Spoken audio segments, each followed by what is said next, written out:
오늘은 매주 잔치하는 교회라는 제목으로 하나님 말씀 대연하겠습니다.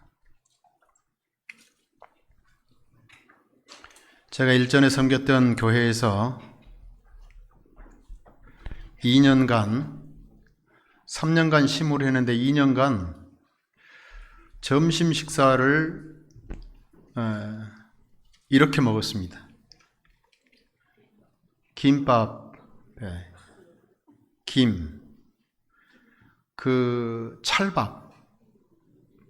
찰밥에 김을 나눠주셨어요.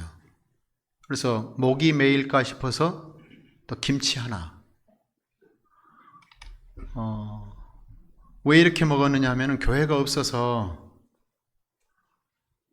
성전을 짓기까지는 모두가 다 핍절한 생활을 살았어야 되는데요. 여러분, 2년간 찰밥을 계속 드시게 되면은 그 밥을 보는 순간에 속에서 이게 니글니글 거린다 할까요, 이게? 그 기름 냄새의 찰밥을 생각하면은 니글니글 거려요. 저는 찰밥을 참 좋아합니다. 그런데 지금은 싫어합니다.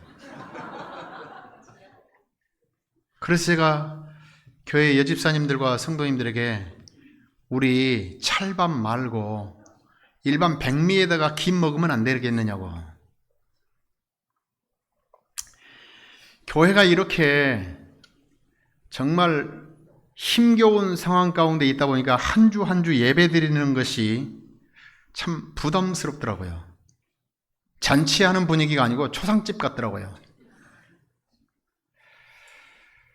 그래서 제가 비록 성전은 없지만은 강당에서 예배 드리지만은 잔치하는 교회를 만들었으면 좋겠다 생각하고 안식일 날 테이블 위에다가 화병을 준비하고 꽃을 하나 준비하고 그래서 식탁포도 좀 깔고 이렇게 해서 예배를 드렸더니 똑같은 성도들과 똑같은 여러분들 담임 목사가 더불어져서 예배를 하는데 정말 여러분들 교회가 잔치하는 교회로 바뀌어가는 거 있죠. 저는 제가 섬기고 있는 교회가 정말 매주 잔치하는 교회가 되었으면 좋겠습니다. 초상집 분위기가 아닌 모두의 그 얼굴에 미소가 돌고 감사와 기쁨과 감격이 넘칠 수 있는 이런 교회가 되었으면 좋겠습니다. 우리 예수님께서 베다니에서 나병 환자 시몬의 집에서 식사할 때였습니다. 근데 여러분 이 말씀 가운데서 문둥병자는 건강한 사람과 한 식탁에 앉을 수 없는데 어떻게 나병 환자 시몬의 집에서 예수님이 식사를 하셨을까? 이 환자가 나병에서 치료되었다라는 것을 우리가 이해하실 수 있겠죠. 과거에 나병에 걸렸었지만은 치료가 되었기 때문에 예수님과 더불어서 다른 제자들과 더불어서 한 식탁에서 건강한 식사를 지금 하고 계시는 모습입니다. 예수님께서 베단이라고 하는 지역에서 문둥병자, 나병 환자 시몬이라는 사람의 집에서 식사할 때였습니다. 근데 이 시몬은 영감에 그려하면은 문둥병에서 고침을 받았는데 이것이 계기가 되어 예수께 끌려갔다. 그는 감사를 표하고자 하였으며 그리스도께서 마지막으로 베다니를 방문하셨을 때에 그는 구주와 그 제자들을 위하여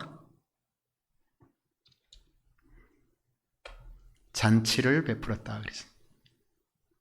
이 잔치에는 많은 유대인들도 같이 참석하였다. 단순히 예수님과 제자들 그리고 식사를 초대했던 호스트인 시몬 정도 오붓한 예배가 아닌 많은 유대인들과 여러분들 좀 주변에 수많은 사람들을 초대해서 큰 잔치를 베풀었다는 것입니다. 100명 참석했을지 200명 참석했을지 그 숫자는 잘 모르겠습니다. 그러나 분명한 것은 오늘 중앙교회에서 함께 예배하고 있는 성도들 숫자 정도는 모였었겠다. 많은 유대인들이 오셨기 때문에. 근데 여러분들, 이거 잔치는 언제나 누군가가 이렇게 마음 가운데 감사와 기쁨과 뭔가 이렇게 일상의 생활에서 활력과 동기를 부여해 줄 수 있는 어떠한 일들, 은혜가 역사했을 때에, 호의가 작용했을 때에, 남다른 사람에게 뭔가 자랑하고 싶은 그런 일들이 있을 때에 하는 것이 잔치이지 않습니까? 그런데 잔치에 초를 치는 한 여자가 등장을 하네요. 예수께서 베다니 나병 환자 시몬의 집에서 식사하실 때에 한 여자가, 근데 여러분들, 주인은, 호스트는 시몬이잖아요. 자기가 문둥병에서 여러분들 치료되어 있기 때문에 얼마나 감격적이고 자기 온 재산과 남은 생애를 그분을 위해서 여러분들 산다 할지라도 아깝지 않는 그런 정말 진귀한 경험을 한 사람입니다. 근데 시몬의 집에서 잔치를 하는데 마치 불청객 같은, 이름도 소개되어 있질 않아요, 한 여자가 매우 값진 향유, 곧 순전한 나드 한 옥합을 가지고 와서 그 옥합을 깨뜨려 예수의 머리에 부으니 어떤 사람들이 화를 내어 서로 말하되 어찌하여 이 향유를 허비하는가? 이 향유를 300데나리온 이상에 팔아 가난한 자들에게 줄 수 있었겠도다 하며 그 여자를 책망하는지라. 이 여자는 성경 사복음 전후 문맥을 살펴보았을 때에 마리아라고 나옵니다. 마리아였다. 근데 이 마리아는 과거에 어떤 연유에 있었는지는 모르지만은 귀신이 들렸었던 여자이다. 정신질환을 앓고 있었든지 귀신을 들려가지고 정말 그 지역에서 다 아는 여자이다. 7 귀신이 나간 자 막달라인이라는 마리아. 이름은 얼마나 예뻐요. 영어 여러분들 이름 가운데서 여자 이름 가운데 가장 아름다운 이름이 메리, 마리아. 근데 귀신이 들렸었다니까, 과거에 한때. 그런데 이 여자는 계속해서 말하기를 마리아와 그 자매 마르다의 마을 베다니에 사는 나사로라 그러는데, 이 마리아는 나사로의 누이 동생이고 그의 언니가 마르다인 것을 성경은 증언하고 있습니다. 계속해서 말하기를 그 마리아는 7 귀신을 쫓아내어 주신 막달라 마리아에게 먼저 보이신 예수님께서 부활을 승천하시기 전에 부활하신 다음에 제일 먼저 나타났던 그 대상이 누구냐면은 이 마리아에게 나타나신 겁니다. 그 마리아는 부활하신 예수님을 제일 첫 번째로 대면했던 축복받은 여인이었어요.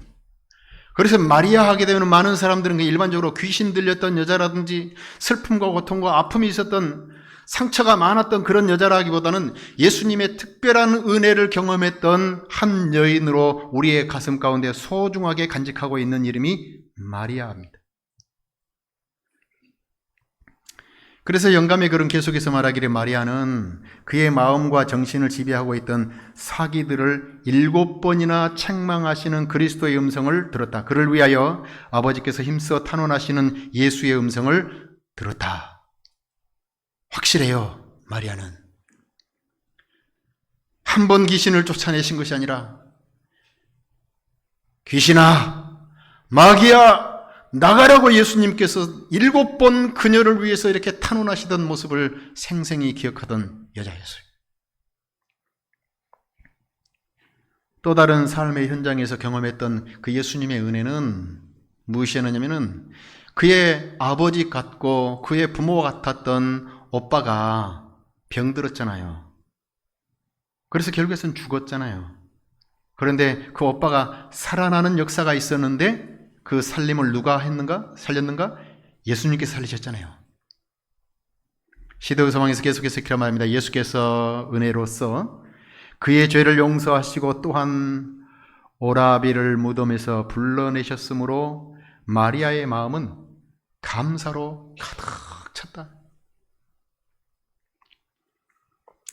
그래서 마리아가 여러분들 너무너무 이 감사를 뭘로 표현할 수 있을까? 물질로 환산할 수 없고 마음으로 다 드린다 할지라도 아깝지 않고 내 남은 생애를 통해서 저분을 위해서 봉사하는 것만으로도 여러분들 정말 축복이겠다. 삶의 가치가 무엇일까? 삶의 의미가 무엇일까를 진지하게 생각한 나머지 마리아는 예수님을 위해서 정말 값진 향유를 구입했다라고 말하고 있어요. 사랑하는 성도 여러분, 우리가 매주 잔치하는 교회를 만드는 데 있어서 가장 여러분들 본질적인 것은 주께서 나에게 무슨 일을 행하셨는지를 기억하는 것에서부터 시작되는 것 같습니다. 그 감사, 그 은혜, 그 축복을 여러분들 전제하지 않는 모든 것들은 짐이 될 수 있고 부담이 될 수 있고 그것은 어떻게 보면 율법주의적인 행위가 될 수 있지만은 먼저 나에게 다가오셔서 따뜻하게 손잡아 주시고 나의 모든 허물들을 덮어주시고 나에게 살아갈 수 있는 희망과 용기와 동기를 부여해 주신 그 은혜가 역사한다라고 하면은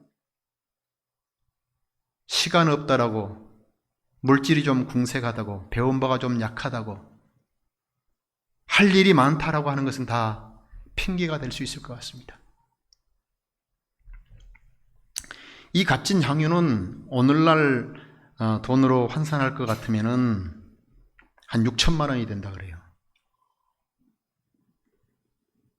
자기의 전 재산을 내놓은 것이죠. 여러분, 그렇다라고 해서 이 자리에 앉아 계시는 성도님들에게 중앙교회가 여러분들 매주 감사하고 잔치하는 교회가 되도록 하기 위해서 여러분들 이렇게 은행에 있는 통장들을 다 가져오라고 얘기 결코 하지 않을 테니까 염려하지 말고 들으세요.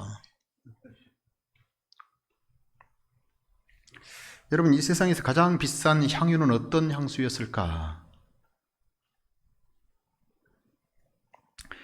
일반적으로 인터넷에 떠도는 얘기가 할 것 같으면은 이 향수가 여러분들 가장 비싼 향수인데 봉선동에 있는 비싼 아파트 한 2채 정도 값이 된답니다. 임페리얼 메제스티라고 하는 것인데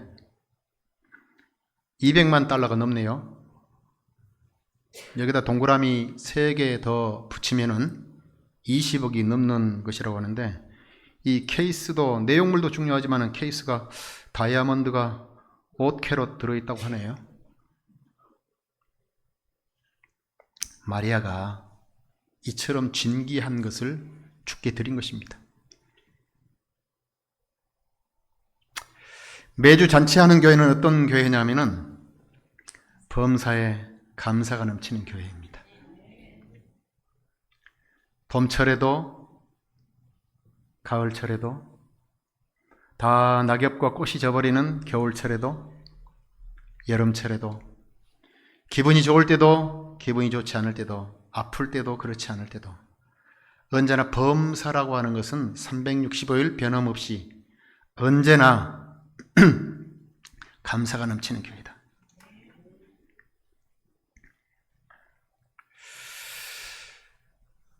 제가 이제까지 그 교회를 섬기면서 참 이런 특이한 분도 계시구나 생각하는데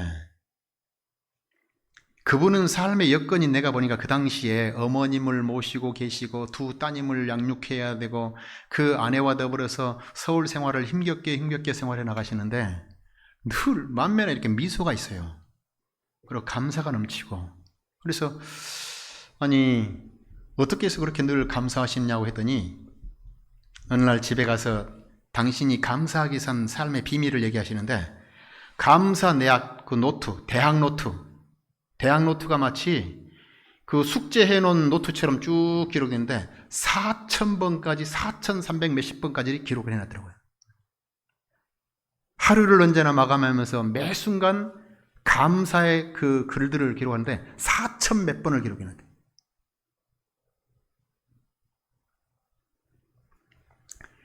그렇게 감사했던 분의 삶이 정말 지금도 몇십 년이 지난 다음에 보니까 정말 형통하게 주 안에서 풀려가는 것을 봤습니다.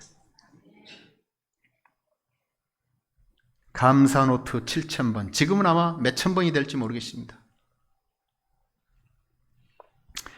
매주 잔치하는 교회는 주께서 나에게 허락하신 그 은혜에 보답하고 감사하는 교회이다. 두 번째, 매주 잔치하는 교회는 잔치를 여러분들 매 순간 하게 되면 많은 사람들이 그 가치관과 생각이 다를 수 있기 때문에 오늘 본문에 나와 있는 말씀 보면은 화를 내어 서로 말하되, 그래서 화내는 사람도 있을 수 있어요. 잔치하다 보면은.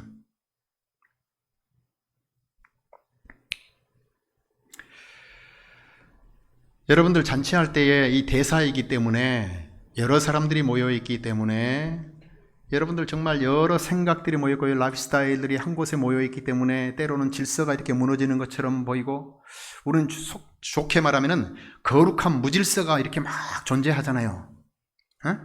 그러면 질서정연한 것을 좋아하던 사람들이 거룩한 무질서 앞에서 혼란스럽고 약간 화가 날 수도 있고 짜증날 수도 있고, 내가 오늘 곱게 입고 왔던 옷에 여러분들 흠이 튀길 수도 있고 국물이 튀길 수도 있고, 다양한 아이들의 여러분들 또 이렇게 그 건강하지 않는 모습들이 드러날 수도 있고, 다양한 모습들이 발생할 수 있잖아요. 저는 매주 우리 교회에서 남자 성도님들 또 각기 맡은 부서에서 최선을 다하신 분들 감사를 드리지만은, 식탁에서 그 준비하시는 우리 여집사님들의 수고에 대해서 정말 감사를 드립니다. 집사님들 기억하십시오. 단상에서 말씀을 선포하고 있는 목사님도 예배의 한 부분을 차지하고 예배를 진행하고 있지만은, 식탁에서 여러분들 성도들의 여러분들을 배를 채우는 것이 아니라 성도들과 영적인 교제를 나누기 위한 식사를 준비하는 것도 예배의 거룩한 한 부분이라는 사실을 기억하시고, 그 일을 준비할 때도 여러분들 믿음과 감사함과 기쁨으로 준비하게 되시길 바랍니다. 그리고 자기가 먹은 음식물 쟁반은 여러분들 가능하다면은 자기가 가서 설거지도 직접 하고, 음식물이 떨어져 있으면 살짝 줍기도 하고, 뭔가 이렇게 어린아이들이 건강하지 않는 사람들이 여러분들 좋은 부분들을 먼저 먹는 것에 대해서 격려하고,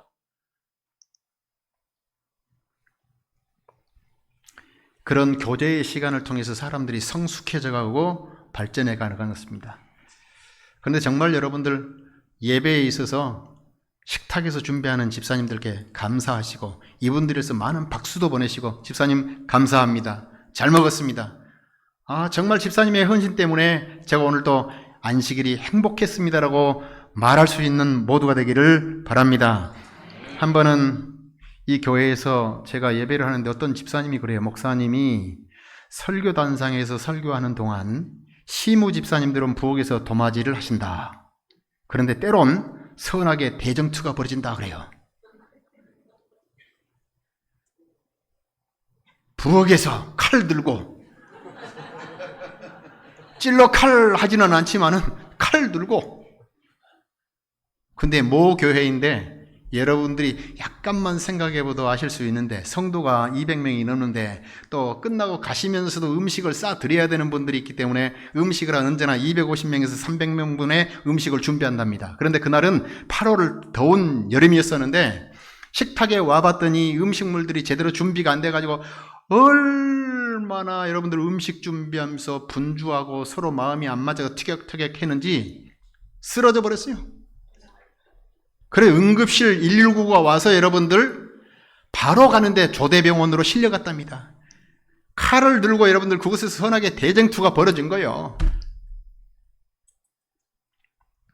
그러면서 하는 얘기가, 목사님은 단상에서 나이스하게 설교할 동안에 집사님들께서는 부엌에서 선하게 대쟁투가 벌어지는 경우가 왕왕 있습니다.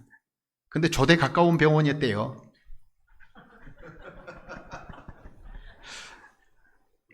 근데 여러분들 정말 이 잔치하는 집에서 언제나 화를 내는 사람도 있지만, 화를 낼 때는 이렇게 생각하시면 돼요.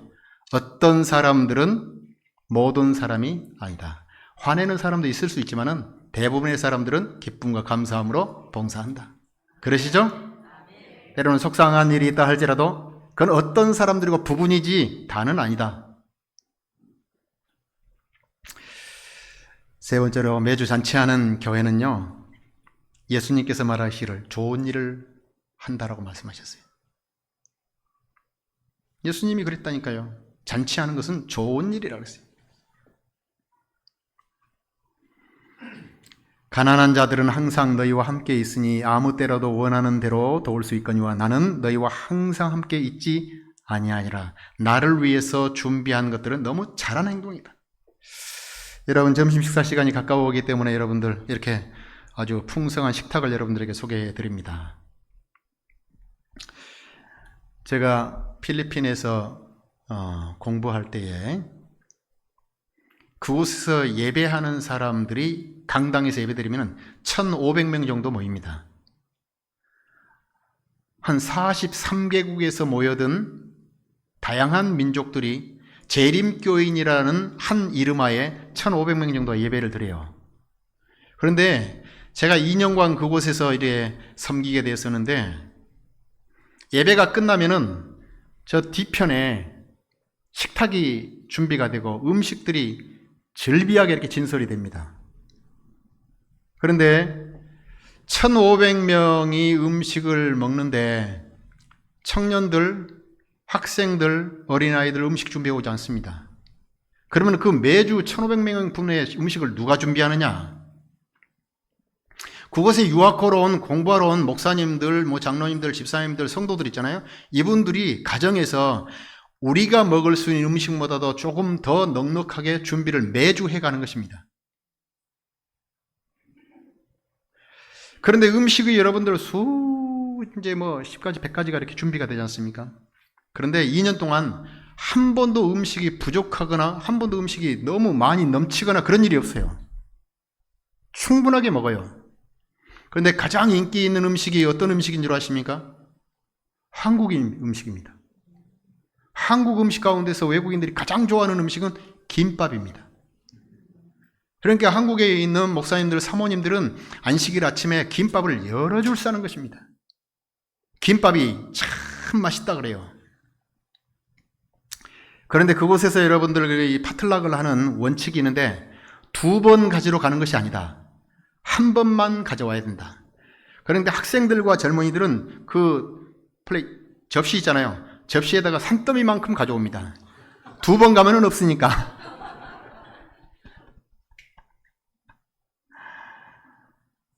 산더미처럼 가져와요.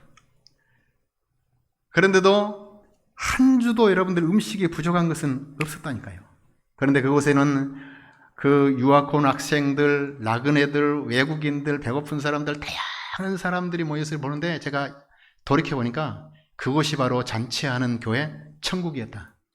음식이 부족하지도 않고 넉넉하지도 않고, 그러는 가운데 모두가 언어는 다르지만 여러분들 다 서로 서빙하기 위해서 자발적으로 애쓰는 모습을 보면서 이곳이 천국이고 이것이 재림교인의 진면목이다라고 제가 생각하게 되었습니다. 잔치하는 교회는 참 좋은 곳입니다. 앞으로 여러분들 지금까지 또한 교회 생활을 하시다 보면 여러 행사들이 있을 것입니다. 한 번은 목사 아들이 큰 행사를 치르고 나서 연세가 드셔서 집에서 행사에 참석하시 모셨던 어머니에게 이렇게 얘기했어요. 어머니, 오늘도 행사를 했는데 시장님도 오시고 동장님도 오시고 김종희 목사도 참석하고 여러 사람들이 참 많이 왔었습니다. 음식도 풍요롭고 순서도 나이스했고 바이올리니스트가 와가지고 바이올린을 연주하는데 여러분들 한 곡 더 듣고 싶은 충동을 받았습니다. 어머니가 자랑을 쭉 아드님 목사를 통해서 이렇게 설명을 듣는데 어머니가 마지막에 그런 얘기를 하는 거예요. 아들아, 수고했다. 그런데 아들아, 그 행사에 예수님 다녀가셨느냐? 아들아, 그 행사에 예수님 다녀가셨느냐? 교회에서 진행하고 있는 모든 행사는 예수님께서 외국인과 나그네와 과부와 외로운 사람을 언제나 예수님을 대신해서 챙기라고 말씀하셨잖아요. 오늘 우리가 수고하는 것이 우리끼리 먹고 우리끼리 잔치로 끝나버린다라고 하면 그것은 식당에 가서 할 일이지 교회에서 할 일이 아닙니다.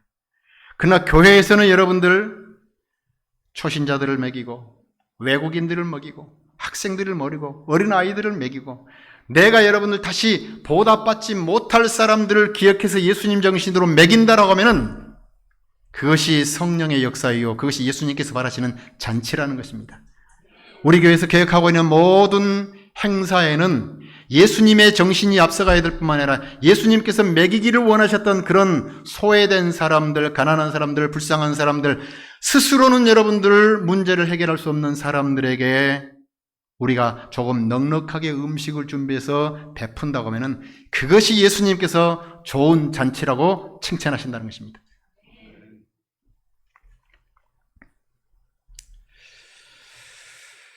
매주 잔치하는 그 교회의 하나님께서 이렇게 축복해 주신다고 약속하셨습니다. 마리아가 성령에 충만해서 이 향유를 준비했을 때에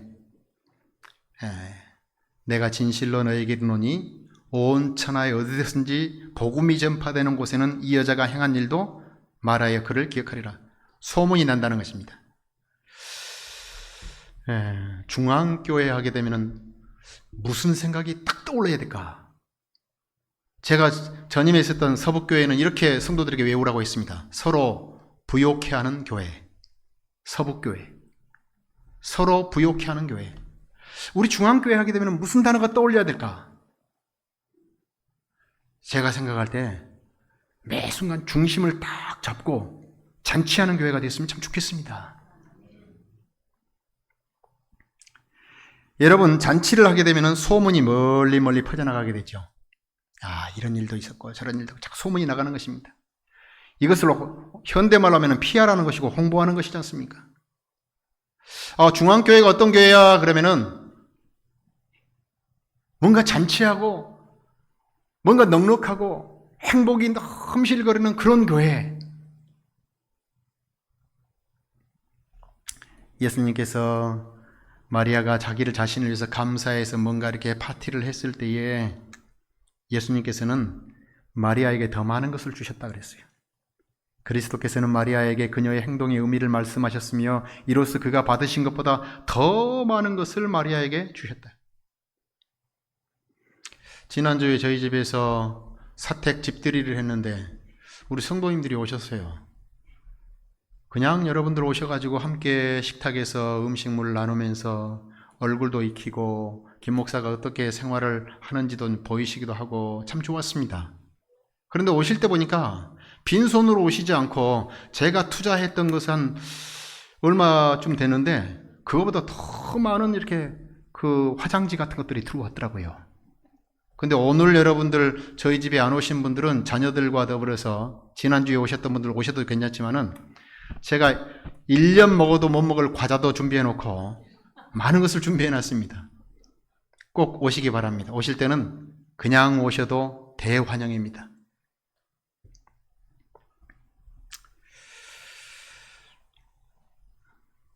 우리 다 함께 이 구절 한번 읽도록 하십시다. 그 여자를 강권한 것은 시작. 그 여자를 강권한 것은 그리스도의 사랑이었다. 비할 데 없이 탁월한 그리스도의 품성이 그 여자의 심령에 충만하였다.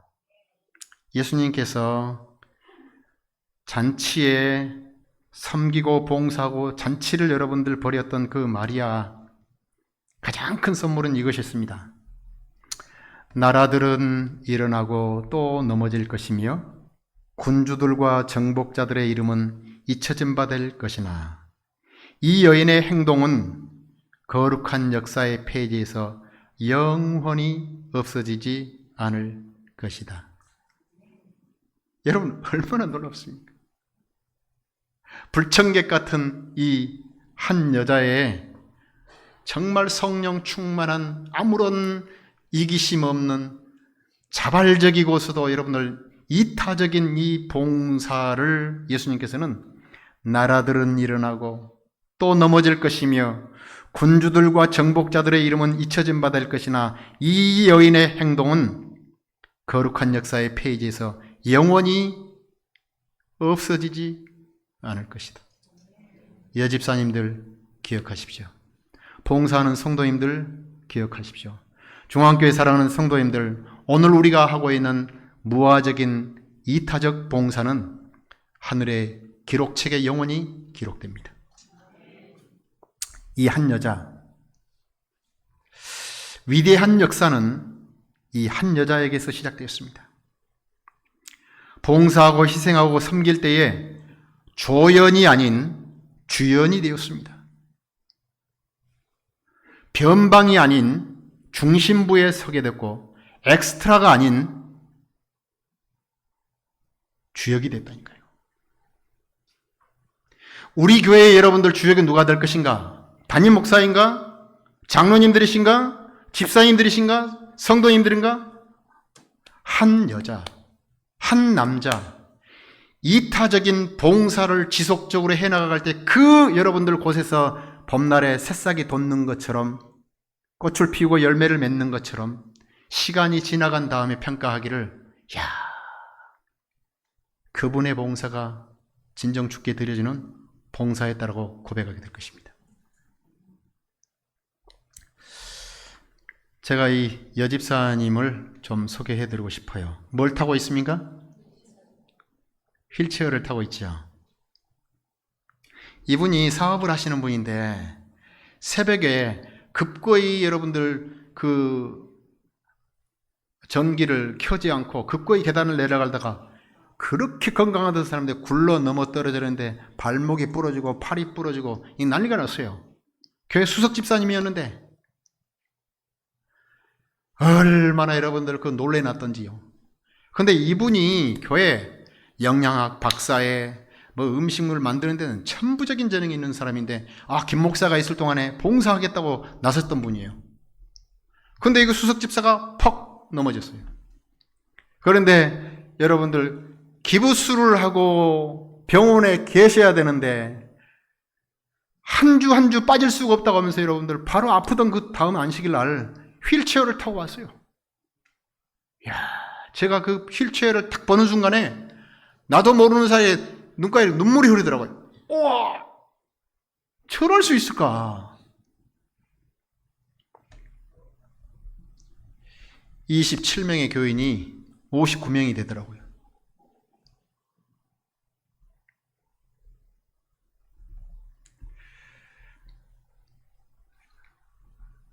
오늘 이제까지 우리 중앙교회를 지켜오신 성도님들도 이와 같은 마음으로 교회를 섬겼다고 생각합니다.